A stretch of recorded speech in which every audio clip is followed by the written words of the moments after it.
Hello friends, nursing lecture notes YouTube channel पे आपका स्वागत है।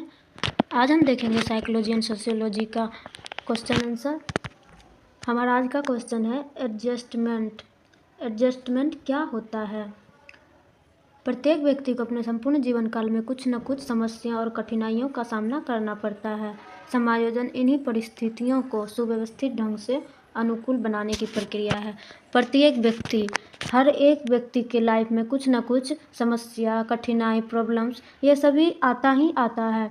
समायोजन जो है, एडजस्टमेंट जो है, इन्हीं परिस्थितियों को अनुकूल बनाने का कार्य करती है, उसको सरल बनाने का कार्य करती है, उसके जटिल परिस्थिति को सरल बनाने का कार्य करती है एडजस्टमेंट, जिससे कि व्यक्ति के आवश्यकता की पूर्ति हो सके और उनमें मानसिक द्वंद्व उत्पन्न ना हो। इस प्रक्रिया के द्वारा व्यक्ति अन्य व्यक्तियों तथा अपने पर्यावरण के साथ मधुर संबंध स्थापित करता है। एडजस्टमेंट जो है लाइफ का सबसे इम्पोर्टेंट पार्ट होता है। एडजस्टमेंट, यह जो एडजस्टमेंट जो है प्रत्येक व्यक्ति के लाइफ में होता है, चाहे वो किसी भी तरह का व्यक्ति हो। कुछ ना कुछ एडजस्टमेंट सभी व्यक्तियों को करना ही पड़ता है। एडजस्टमेंट जो है व्यक्ति को उसके आवश्यकता की पूर्ति में सहायक होता है, ताकि उनमें मानसिक द्वंद्व उत्पन्न न हो, मानसिक संघर्ष उत्पन्न न हो। इस प्रक्रिया के द्वारा व्यक्ति अन्य व्यक्ति तथा अपने पर्यावरण के साथ मधुर संबंध स्थापित करता है। एडजस्टमेंट के द्वारा ही व्यक्ति जो है अन्य व्यक्ति के साथ, पर्यावरण के साथ मधुर संबंध स्थापित करता है। इसीलिए एडजस्टमेंट को जो लाइफ का इम्पोर्टेंट पार्ट माना जाता है।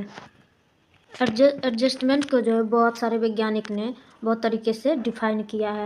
फर्स्ट है हमारा बोरिंग, लैंगफेल्ड एवं वेल्ड के अनुसार एडजस्टमेंट वह प्रक्रिया है जिसके द्वारा प्राणी अपनी आवश्यकता और इन आवश्यकताओं की पूर्ति को प्रभावित करने वाली परिस्थितियों में संतुलन बनाकर रखता है।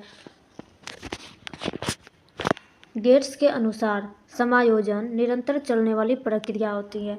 एडजस्टमेंट जो है किसी भी प्राणी के लाइफ से कभी ख़त्म नहीं होता, वो कंटिन्यू चलते रहता है। किसी न किसी चीज़ में व्यक्ति को हमेशा एडजस्ट करके चलना पड़ता है, चाहे किसी रिलेशन में हो, चाहे किसी भी काम में हो, व्यक्ति को एडजस्ट करके चलना पड़ता है, जिसके द्वारा व्यक्ति अपने वातावरण के बीच, व्यक्ति अपने और वातावरण के बीच संतुलन संबंध रखने के लिए अपने व्यवहार में परिवर्तन करता है। एडजस्ट करने के लिए व्यक्ति जो है किसी भी पर्यावरण में ढल जाता है, मतलब पर्यावरण के साथ संतुलन बनाए रखने के लिए जो है वो अपने व्यवहार में परिवर्तन कर लेता है। सैफर के अनुसार समायोजन एक प्रक्रिया है जिसमें प्राणी अपनी आवश्यकताओं और परिस्थितियों और इन आवश्यकताओं की संतुष्टि को प्रभावित करता है। समायोजन एक प्रक्रिया है जिसमें प्राणी अपनी आवश्यकता और परिस्थितियों, व्यक्ति की जो भी आवश्यकता होती है, जो भी कंडीशन होती है, इन आवश्यकताओं के संतुष्टि को प्रभावित करता है एडजस्टमेंट। आगे हम देखेंगे टाइप्स ऑफ एडजस्टमेंट। एडजस्टमेंट कितने टाइप्स का होता है, कितने तरीके से जो है यह व्यक्ति के व्यवहार को प्रभावित कर सकता है। फर्स्ट है हमारा सोशल एडजस्टमेंट, सामाजिक एडजस्टमेंट। समाज में हम किस तरीके का एडजस्टमेंट करते हैं उसके बारे में जानेंगे। इसके अंतर्गत व्यक्ति सामाजिक परिवेश में रहते हुए घर, परिवार, मित्र, संबंध एवं पड़ोसियों से उचित तालमेल बनाकर समायोजित रहता है। सोशल एडजस्टमेंट, जिस समाज में हम रहते हैं, जिस सोसाइटी में हम रहते हैं, सोसाइटी में हम क्या क्या एडजस्ट कर सकते हैं, अपने घर में, अपने परिवार में, अपने मित्र संबंधी में, पड़ोसियों में, उसके साथ उचित तालमेल बनाकर रखेंगे, उसके साथ जो अच्छा रिलेशन बनाकर रखेंगे। पड़ोसी कैसा भी हो, अच्छा हो, बुरा हो, चाहे कुछ भी हो, उसके साथ थोड़ा एडजस्टमेंट करके चलेंगे। अगला है हमारा सेक्सुअल एडजस्टमेंट। सेक्सुअल एडजस्टमेंट में क्या होता है? इसके अंतर्गत व्यक्ति यौन संबंधों की आवश्यकताओं की पूर्ति समाज द्वारा मान्य तरीकों से करता है। लैंगिक एडजस्टमेंट, सेक्सुअल एडजस्टमेंट के अंतर्गत व्यक्ति जो है यौन संबंधों की आवश्यकताओं की पूर्ति समाज द्वारा, समाज में जो भी कल्चर है, जो भी हमारा रीति रिवाज परंपरा है, उन तरीकों के द्वारा ही व्यक्ति जो है सेक्सुअल एडजस्टमेंट करता है। जैसे लैंगिक समायोजन के लिए जो है व्यक्ति समाज द्वारा जो भी निर्धारित तरीका होता है, रीति रिवाज होता है, शादी विवाह करना पड़ता है लैंगिक संतुष्टि के लिए। तीसरा है हमारा प्रोफेशनल एडजस्टमेंट। प्रोफेशन, व्यवसायिक में हम किस तरह का समायोजन करेंगे। इसके अंतर्गत व्यक्ति अपने व्यावसायिक कार्य क्षेत्र में अपने सहकर्मियों के साथ उचित व्यवहार करते हुए सम्मान प्राप्त करता है। उचित व्यवहार करते हुए सम्मान प्राप्त करता है। जो भी व्यावसायिक कार्य क्षेत्र होता है, ऑफिस में या फिर किसी भी तरह के कार्य में मजदूर वगैरह जो जाते हैं कार्य करने, अपने सहकर्मियों के साथ जो है अच्छा व्यवहार करके, उचित व्यवहार करके जो है रेस्पेक्ट प्राप्त करते हैं, सम्मान प्राप्त करते हैं। तो हमने आज देखा टाइप्स ऑफ एडजस्टमेंट। फर्स्ट था हमारा सोशल एडजस्टमेंट। सोशल एडजस्टमेंट में हम किस के साथ एडजस्ट कर सकते हैं। घर में, परिवार में, मित्र संबंधी में, पड़ोसी में, दोस्ती में, इन सब के बीच जो है हम उचित तालमेल बनाकर उसके साथ एडजस्टमेंट करके साथ रहते हैं, साथ चलते हैं। सेक्सुअल एडजस्टमेंट में हमने देखा हमारे समाज में जो भी रीति रिवाज होता है, जो भी परंपरा होता है, उसके अकॉर्डिंग ही व्यक्ति को जो है यौन संबंधों की आवश्यकताओं की पूर्ति करनी चाहिए, कोई गलत काम नहीं करनी चाहिए। तीसरा था हमारा प्रोफेशनल एडजस्टमेंट। प्रोफेशनल एडजस्टमेंट में हम जिस भी क्षेत्र में कार्य कर रहे होते हैं, नर्सिंग प्रोफेशन, डॉक्टर मेडिकल के क्षेत्र में जिस भी प्रोफेशन में कार्य कर रहे होते हैं, बिजनेस में, गवर्नमेंट जॉब में, तो अपने जो भी हमारे साथ में काम कर रहे होते हैं सहकर्मी या कोवर्कर्स वगैरह, उसके साथ हम एडजस्टमेंट करके चलते हैं, उसके साथ अच्छा बिहेवियर करते हैं, उसके साथ अच्छा रिलेशन बनाकर रखते हैं, उसके साथ यूनिटी बनाकर रखते हैं। ये हमारा होता है एडजस्टमेंट। आगे हम देखेंगे समायोजित व्यक्ति के लक्षण। समायोजित व्यक्ति के क्या लक्षण है, उसके क्या कैरेक्टर होते हैं, देखेंगे। संवेगात्मक स्थिरता होती है जिससे वे पूर्णतया संतुलित रहते हैं। समायोजित व्यक्ति, जो व्यक्ति एडजस्ट करने लायक होते हैं, उसमें संवेगात्मक स्थिरता होती है, इमोशनल स्टेबिलिटी होती है जिससे वो संतुष्ट होते हैं, संतुलित रहते हैं। जो व्यक्ति एडजस्ट कर सकते हैं, इसका मतलब ये भी होता है कि वो व्यक्ति मानसिक रूप से स्वस्थ है। और मानसिक रूप से स्वस्थ व्यक्ति का एक लक्षण ये भी होता है कि उसमें इमोशनल स्टेबिलिटी होती है, संवेगात्मक स्थिरता होती है, किसी भी परिस्थिति को समझने एवं अनुकूल व्यवहार करने में सक्षम होते हैं।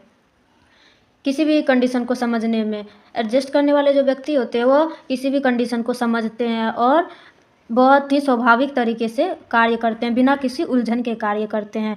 यदि समझने वाला व्यक्ति नहीं होता है, एडजस्ट करने वाला व्यक्ति नहीं होता है तो वो थोड़ा सा गलत परिस्थिति में जो है लाठी डंडा चलाना शुरू कर देता है, वो अच्छा बिहेवियर में नहीं आता है। जो एक एडजस्ट करने वाला व्यक्ति होता है वो परिस्थिति को समझता है, उसको अच्छे से हैंडल करता है।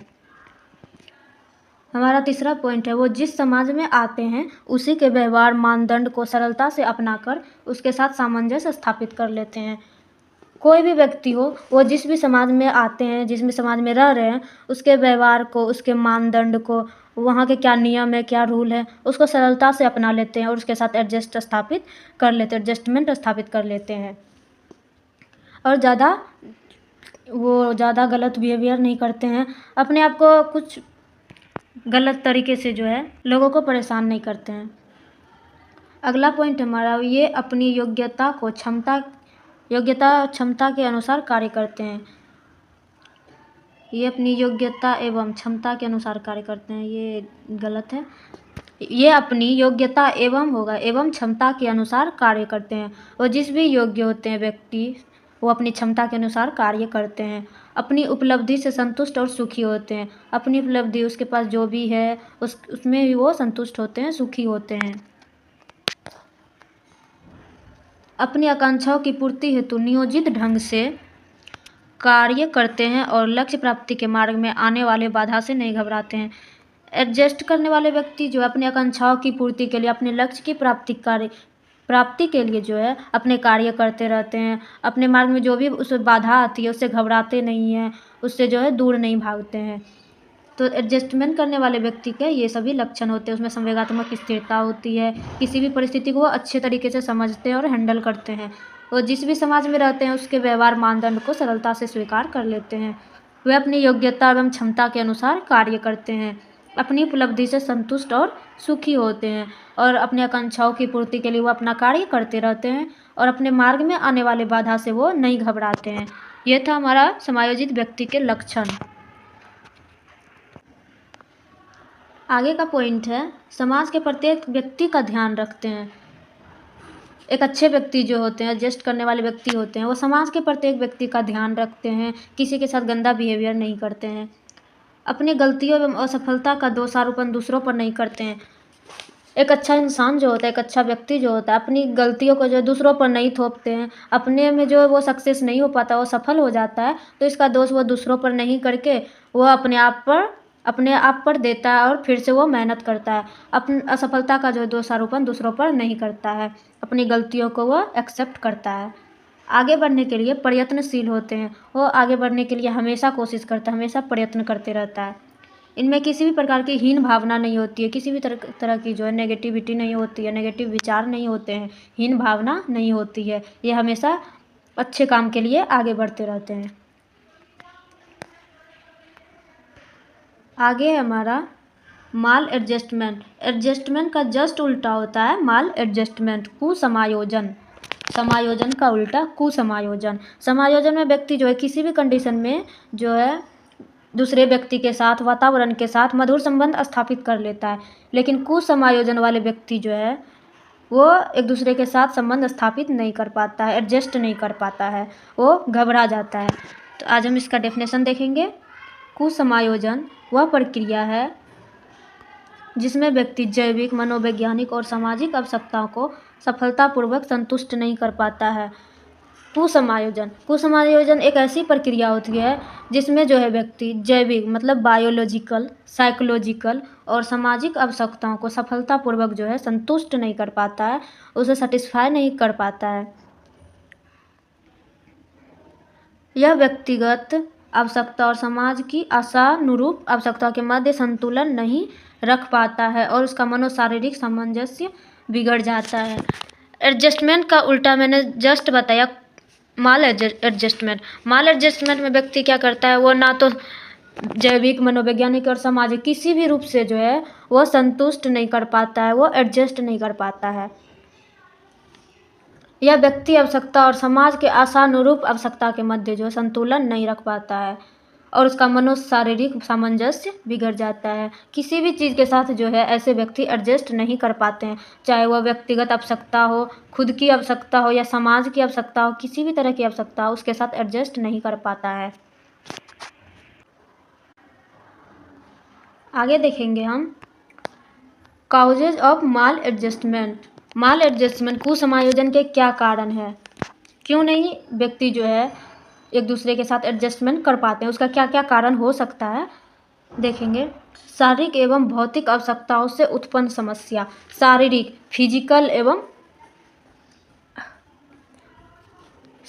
एवं भौतिक आवश्यकताओं से उत्पन्न समस्या। शारीरिक एवं भौतिक समस्या में हमारा आ जाएगा जो हमारी आवश्यकता की पूर्ति है, जो कि रोज़ जिसका हम यूज करते हैं, जैसे भोजन हम कंटिन्यू करते हैं, आवास हमारे रहने की व्यवस्था जो कि हमारे लिए बहुत ही इम्पोर्टेंट होती है, भौतिक संकटों से सुरक्षा, किसी भी तरह की आपदा, बारिश हो गया, गर्मी या फिर बाढ़, अकाल, किसी भी तरह के भौतिक संकटों से सुरक्षा, ये सब हमारा आ गया शारीरिक एवं भौतिक आवश्यकताओं में, जो व्यक्ति की रोज़ की आवश्यकता होती है, भोजन, आवास, भौतिक संकटों से सुरक्षा। अगला है हमारा व्यक्ति के सामाजिक सांस्कृतिक वातावरण से उत्पन्न समस्या। इससे स्पष्ट हो जाता है व्यक्ति के सामाजिक और सांस्कृतिक वातावरण में हमारा आ जाता है पारिवारिक कलह। परिवार में जो भी झगड़ा होता है, जो लड़ाई होता है, वो पारिवारिक कलह, विघटित परिवार, एक दूसरे से अलग होना, विघटित परिवार, वर्ग संघर्ष, ये सभी सामाजिक सांस्कृतिक वातावरण से उत्पन्न समस्या होता है।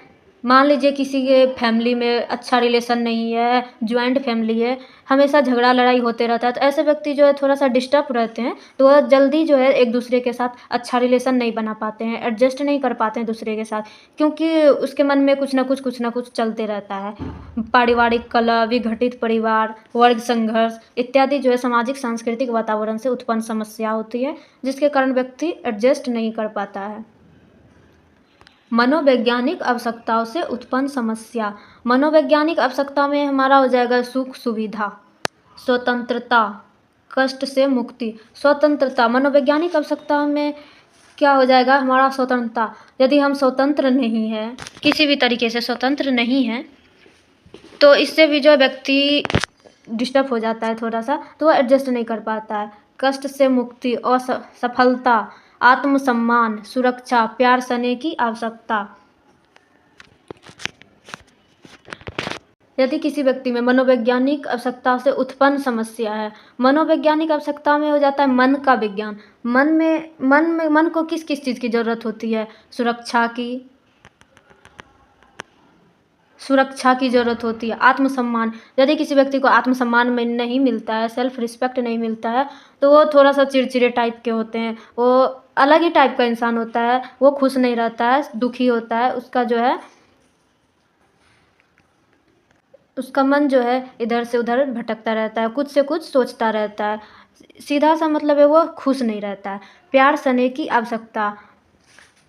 यदि व्यक्ति को प्यार स्नेह की आवश्यकता नहीं मिलती है, मान लीजिए किसी भी बाल्यावस्था का जो भी बच्चा है, उसे यदि प्यार स्नेह नहीं मिलता है, उसे किसी भी तरह का उसके साथ एब्यूज हो रहा है, उसे प्यार स्नेह की आवश्यकता है, नहीं मिल पा रहा है, तो ऐसे व्यक्ति भी जो है एडजस्टमेंट नहीं कर सकता। ऐसे बच्चे भी जो है बड़े होते वो एडजस्टमेंट नहीं कर सकता है, क्योंकि उसे उसमें जो है प्यार, सुरक्षा, इन सब चीज़ की कमी होने के कारण जो है उसका सोच ऐसा अच्छा नहीं हो पाया, ऐसा एडजस्ट करने वाला नहीं हो पाया। आगे देखेंगे कुसमायोजित व्यक्ति के लक्षण। कुसमायोजित व्यक्ति के क्या लक्षण हैं? हमारा फर्स्ट है संवेगात्मक स्थिरता की कमी। जो लक्षण जो है समायोजित व्यक्ति के होंगे, उसका जस्ट उल्टा कुसमायोजित व्यक्ति के लक्षण होंगे। मान लीजिए समायोजित व्यक्ति के लक्षण है संवेगात्मक स्थिरता, व्यक्ति में संवेगात्मक स्थिरता पाई जाती है, लेकिन कुसमायोजित व्यक्ति में होगा संवेगात्मक स्थिरता की कमी, अभाव, स्थिति को समझने एवं अनुकूल व्यवहार करने में असमर्थ होना। उसका जस्ट उल्टा है। ऐसे व्यक्ति जो है स्थिति को नहीं समझ पाता है, उसके साथ अनुकूल व्यवहार नहीं कर पाता है, उसके साथ अनुकूल व्यवहार करने में असमर्थ होता है। असामाजिक होना एवं सामाजिक मानदंडों के अनुसार व्यवहार नहीं करना। असामाजिक होना, यदि जिस समाज में रह रहा है, जिस सोसाइटी में रह रहा है, यदि वह सोसाइटी के अकॉर्डिंग नहीं चलेगा, उसके मानदंड को स्वीकार नहीं करेगा, गंदा बिहेव करेगा, तो ऐसे व्यक्ति जो है उसे साइड में ही रखते हैं, उसके साथ ज़्यादा बातचीत नहीं करते हैं। अपनी योग्यता एवं क्षमता का सही आकलन नहीं कर पाना। वो व्यक्ति गलत है, सही है, उसे खुद भी नहीं पता होता है कि वो गलत कर रहा है या फिर सही कर रहा है। इसलिए कहा जाता है वो अपनी योग्यता और क्षमता का सही आकलन नहीं कर पाता, नहीं जान पाता है। लास्ट पॉइंट है हमारा अपनी सफलता पर मानसिक रोग का शिकार होना। अपनी असफलता पर, यदि वो व्यक्ति अपने लाइफ में सफल नहीं हो पाता है, असफल हो जाता है, तो वो मानसिक रोगी भी हो सकता है, मेंटल डिजीज भी हो सकता है ऐसे व्यक्ति को। तो हमने देखा माल एडजस्टेड व्यक्ति का जो है, माल एडजस्टेड पर्सन का जो है क्या लक्षण होता है? संवेगात्मक स्थिरता की कमी, स्थिति को समझने में असमर्थ होना, असामाजिक होना, अपनी योग्यता क्षमता का सही आकलन नहीं कर पाना, अपनी असफलता पर मानसिक रोगी का शिकार होना। आज के लिए इतना ही। आप लोग मेरे चैनल को लाइक, शेयर एंड सब्सक्राइब ज़रूर कीजिए।